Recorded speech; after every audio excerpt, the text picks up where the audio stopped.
નમસ્કાર મિત્રો, વિડીયોમાં તમારું સ્વાગત છે। જી હા મિત્રો, અત્યારે હાલ મોટા અને મહત્વના સમાચાર સામે આવી રહ્યા છે। તો મિત્રો, સમાચારમાં વાત કરીએ તો શહેરમાં હાલ ચાલી રહેલી બેવડી ઋતુના કારણે રોગચાળાએ ભરડો લીધો છે, જેના કારણે સ્વાસ્થ્ય વિભાગમાં ચિંતામાં વધારો થયો છે। ઋતુ બદલાતા વાતાવરણમાં ભેજ અને ગરમીનું પ્રમાણ વધવાથી મચ્છરોનો ઉપદ્રવ વધી ગયો છે, જેના પરિણામે મેલેરિયા અને ડેન્ગ્યુ જેવા કેસોમાં વધારો જોવા મળી રહ્યો છે। જી હા મિત્રો, અત્યારે હાલ મોટા અને મહત્વના સમાચાર સામે આવી રહ્યા છે।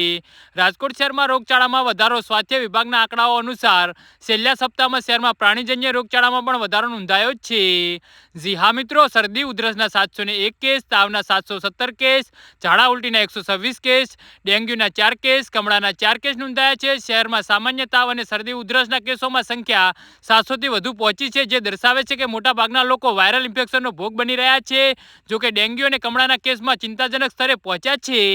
જી હા મિત્રો, સ્થિતિને ધ્યાનમાં રાખીને રોગચાળાને નિયંત્રણ કરવા માટે શહેરના સ્વાસ્થ્ય વિભાગ દ્વારા મોટા પાયે ઝુંબેશ શરૂ કરવામાં આવી છે। નાગરિકોને તેમના રહેણાંક વિસ્તારમાં સ્વચ્છતા જાળવવા અને ક્યાંય પણ પાણી ભરાતો અટકાવવા માટે ખાસ અપીલ કરવામાં આવી છે, જેથી મચ્છરોનું બ્રીડિંગ અટકાવી શકાય। આરોગ્ય અધિકારીઓ દ્વારા લોકોને તાત્કાલિક સારવાર લેવા અને સાવચેતીના પગલાં લેવા માટે પણ જણાવ્યું છે।